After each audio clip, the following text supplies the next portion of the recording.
I'm Avery Davidson. And I'm Kristen Oakes-White. Thank you for joining us for This Week in Louisiana Agriculture, the only TV show bringing Louisiana farmers and consumers together every week. There are some crops that when you mention them, you think of Louisiana. For example, alligators, crawfish, and sugarcane. Well, those three crops are what attracted a group of FFA students to tour some Louisiana farms and get a taste of Southern hospitality. This week, TWILA's Carl Wiggers takes us to Vermilion Parish, where Louisiana Farm Bureau young farmers and ranchers took the time to be ag teachers. Just like the sugarcane being planted in Vermilion Parish, these young farmers and ranchers are planting seeds of education in the minds of FFA students visiting from Ava, Missouri. The fields of sugarcane and crawfish ponds made for a unique experience for these students visiting from the Show Me State.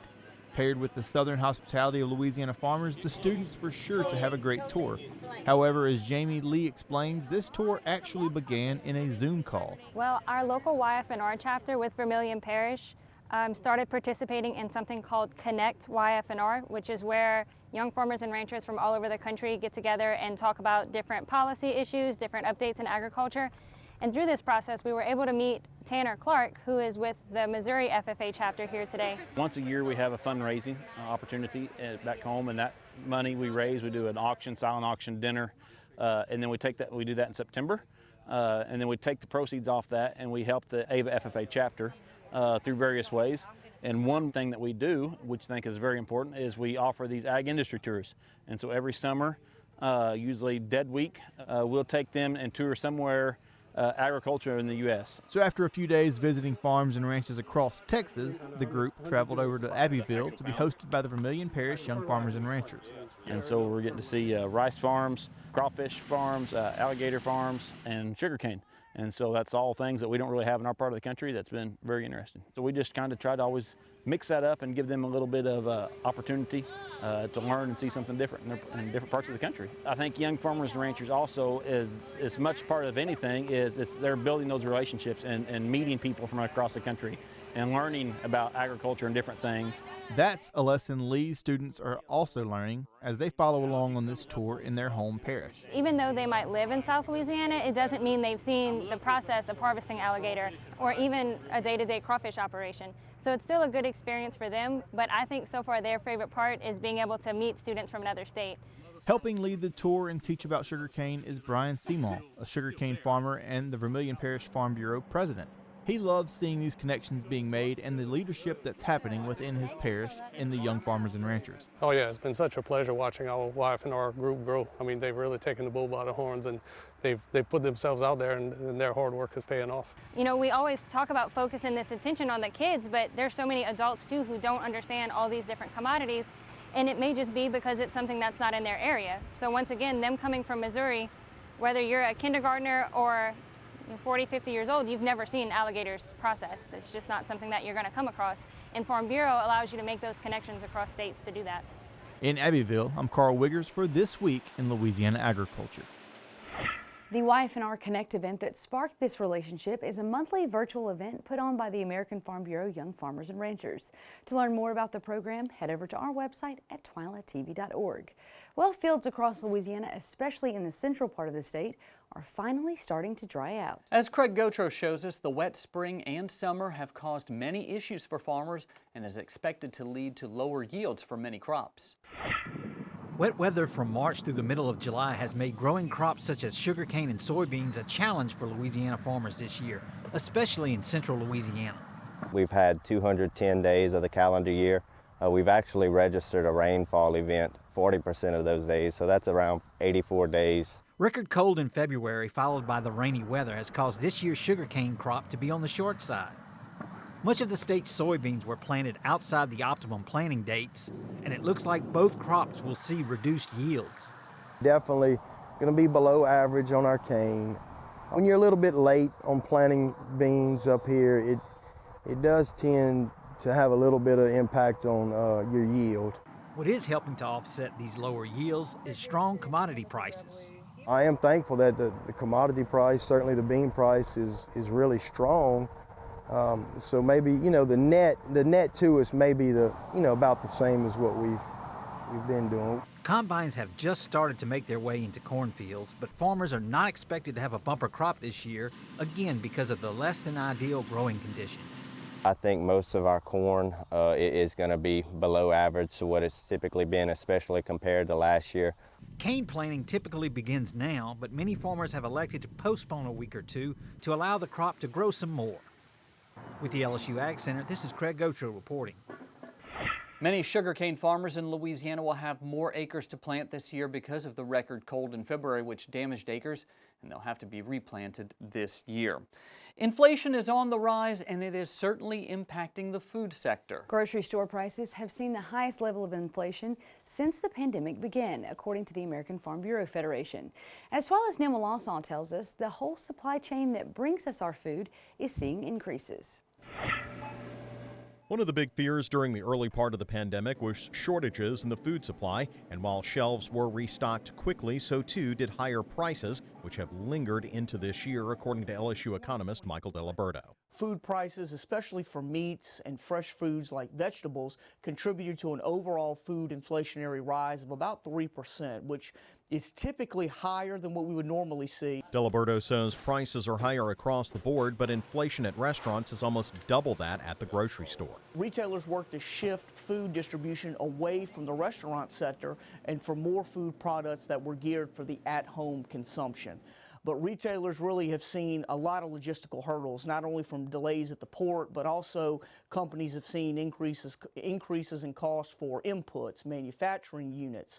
We've seen labor and equipment shortages in the manufacturing sector. We've also seen transportation hurdles, shipping containers, even the wood to make pallets to transport some food products has been in short supply, and we've really seen pent-up demand happen as well. The raw commodity prices at the farm level have risen as well. However, Delaberto says farmers have been slower to see the benefit than the grocery stores. We compete with South American exporters a lot. And I think China coming to us to buy because, one, we have the crop, we have the availability, we're on a different seasonal export pattern than our competitors in South America. So a strong exports is really helping strengthen commodity prices right now. Now, the good news is that prices at grocery stores should be returning back to normal in 2022. That is the normal 2% inflation rate that we normally see. That is, of course, unless we run into the same supply disruptions like we saw during the pandemic. Reporting for This Week in Louisiana Agriculture, I'm Nima Lawson. Now, one of the best ways to save money, especially for beef, is to develop relationships directly with the people who grow our food, our farmers and ranchers.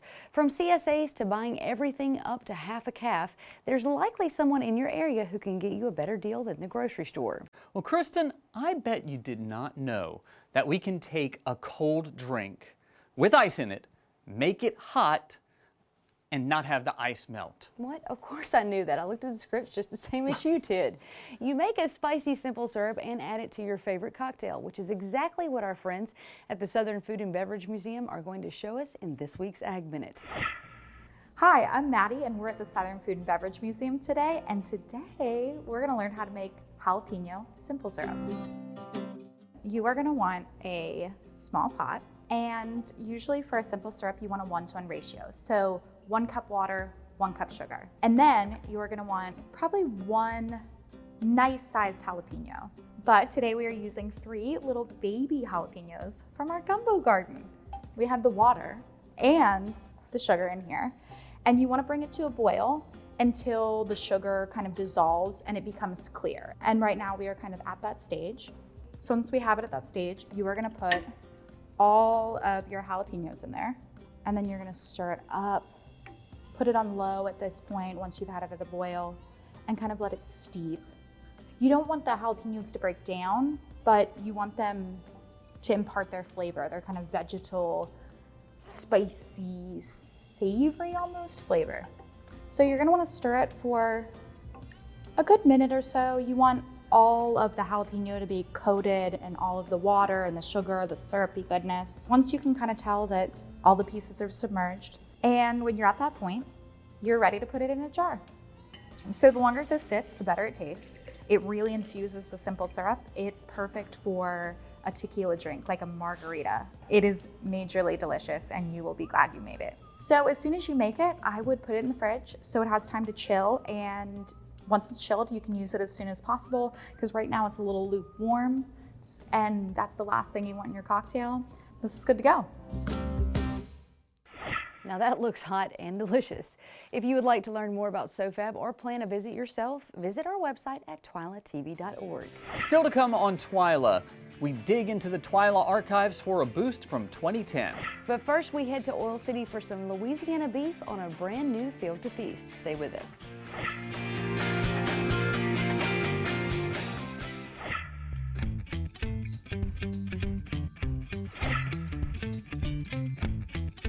Welcome to Field to Feast, where we profile Louisiana and its local ingredients.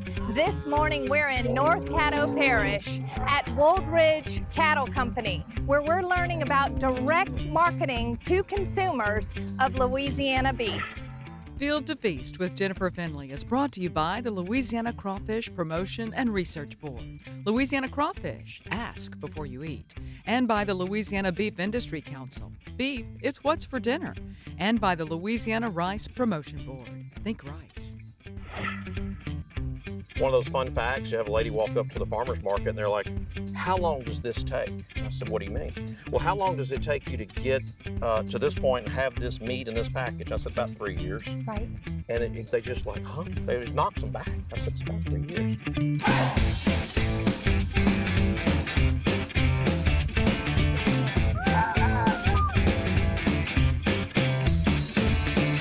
Marty, just tell me a little bit about where we are and what's going on here. Okay, so you're in the extreme North Caddo Parish, North Louisiana, northwest corner of Louisiana.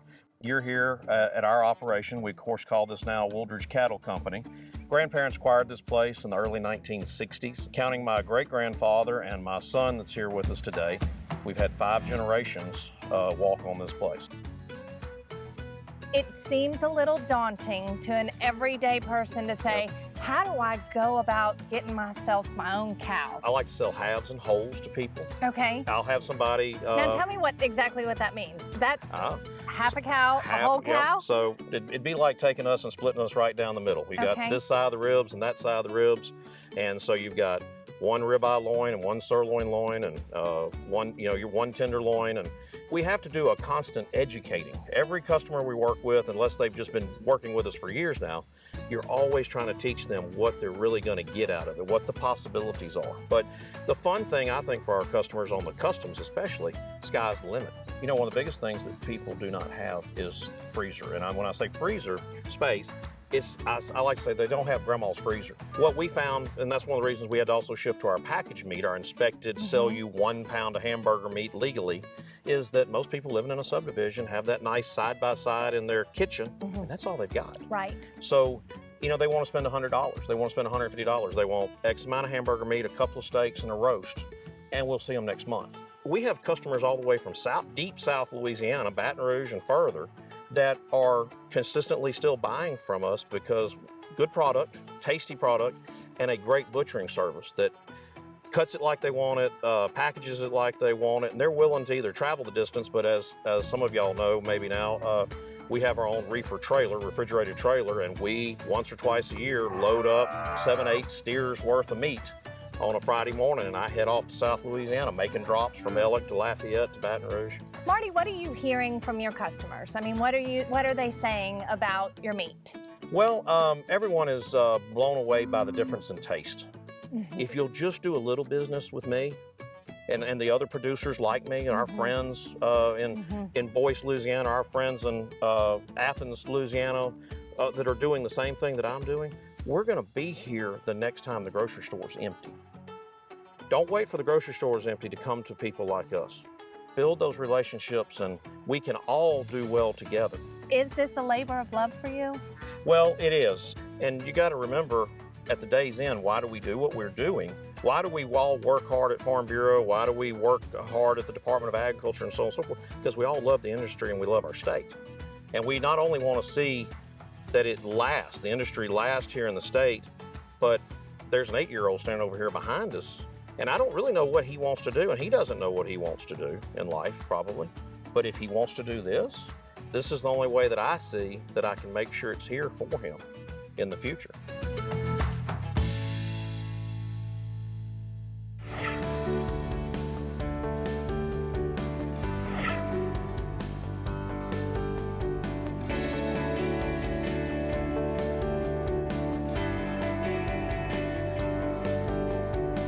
We're back from the field with Marty and Crystal Woolridge with this local Louisiana beef, and I'm so excited because we have some. What are we going to be making today? So what we're going to do is we're going to grill some really nice 10-ounce New York strips. Okay. Where are they? How are you seasoning them? And give us all your secrets today. Well, these are a little bit thinner cut. These make really nice lunch steaks, as we were talking about earlier.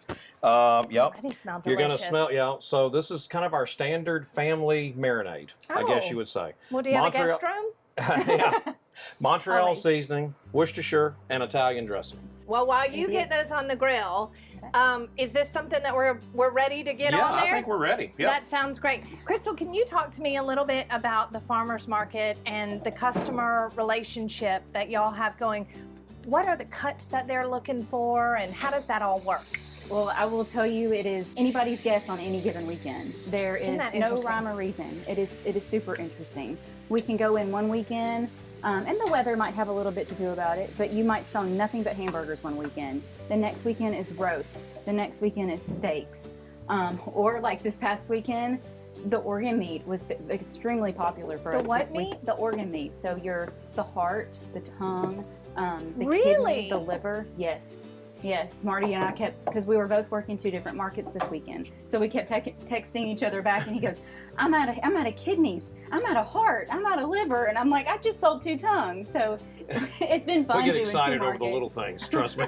Well, actually, and those are, so it really is the entire animal that is up for sale. It is. Yes, and you know, we were talking earlier when we were out in the pasture about, and she said it's anybody's guess. Every customer comes up, they want something different. And a lot of times when we find somebody that wants something different, I'll actually call the butcher and I'll say, oh, so here's a good example. Broth beef bones, those leg cuts, those nice round marrow bones. Yes. We were making a bunch of those, and I had some customers come and they said, oh, we really want the knees. I said, the knees? They said, oh yes, we want the knees, but we need you to split them. There's a collagen in that knee that when we cook it, it's so much better for your health and this, that, and other. Okay, great. Call the butcher. Hey, what do we do, and can we, oh yeah, we can do that. I said, well, what have we been doing with the knees? We're throwing them away. Your story's so interesting because you weren't born and raised on the farm, so you've adapted to it and obviously have fallen in love with it by the way that you respond to it and the way that you interact with your customers. So how has that journey been for you? It's been pretty amazing. I have thoroughly enjoyed it. Of course, now pretty much working from home most of the time, I get to enjoy it maybe a little bit sooner in the evening times. Whenever I get off work, I can come help and do whatever we do here needs to be done on the farm. But I've enjoyed sharing my story, especially with those that I work with, and then using that and going into the farmer's market and being able to share my story there. Really and truly, this has been an interesting year for us. The New York strips are sometimes kind of slow to sell. We can't fully explain it. This is one of our #1 sellers this year.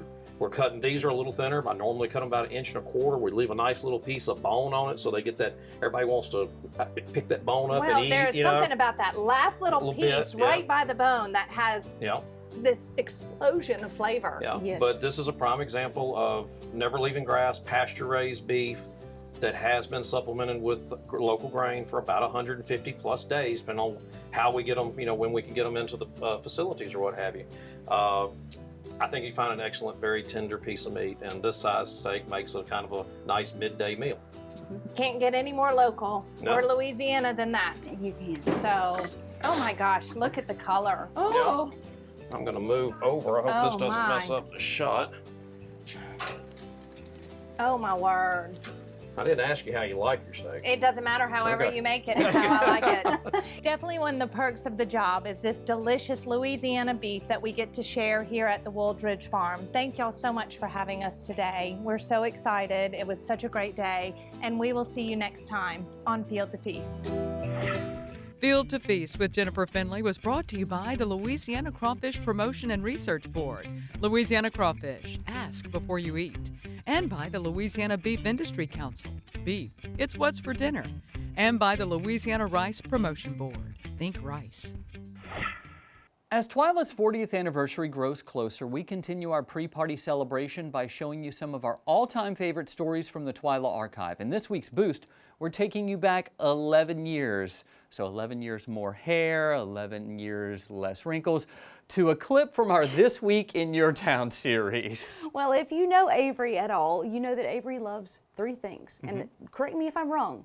Star Wars, beer, Well, yeah. and good music. Well, the good music part is probably debatable. You know, Metallica, Iron Maiden, Slayer, Yeah, I was about Dream to say, Theater. your definition of good music is rock music, but here and there. Regardless, this story was right up your alley. While we were in Portales, New Mexico, Avery discovered a truly unique family featuring one of the best fiddle makers that you've never even heard of. Those notes mark the birth of a new instrument. Keen Brown delivers the first song ever played on this custom-made fiddle. Keen and this fiddle share the same father, Wesley Brown, though they obviously have different beginnings. This is what I start with. These are aged European tone woods. This piece will be the neck. So how does that become this? You just take away everything that doesn't look like that.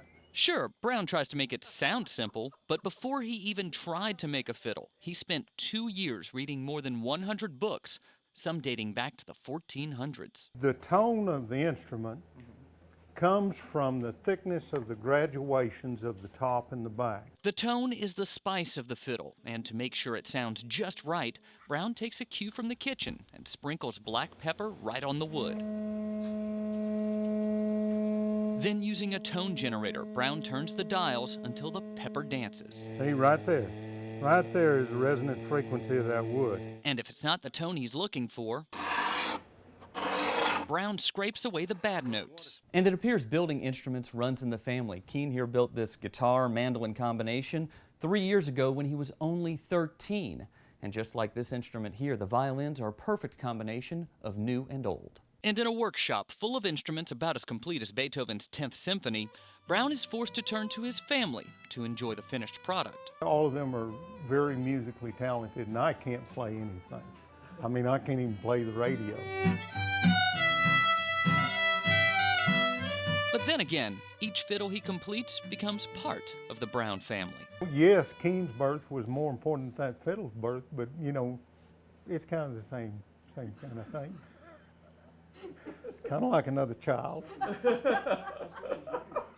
So how many children you got out there right now? More than I can feed, let's put it that way. And in any jam session, the more, the merrier. In Portales, New Mexico, I'm Avery Davidson for This Week in Louisiana Agriculture. That was quite a memorable shoot. I remember so many things about that day. Matt Rush helped us set up all those stories, and we have lots of stories from behind the scenes that probably aren't fit for television, but no matter what, we don't have the time here because we would be here for like 3 days talking about all the great things, like even that little miniature bass I got to play that they had. The whole trip was great. There were so many wonderful things, and I will remember that forever. But that does it for this week's edition of the show. Join us next week to see what other gems we may dig up from the TWILA archives. Yes, there might be something where I look even younger. Well, until then, you can watch all of our stories online at twilatv.org, and be sure to like us on Facebook, follow us on Twitter and Instagram. You can also find all of these stories and more on our YouTube channel. Be sure to subscribe and turn on notifications so that you know when we put out new content. And if you go back far enough in the TWILA archives, you'll see her as a teenager. Almost. Well, for all of us here at TWILA, thanks for joining us. We hope to see you again right here next week.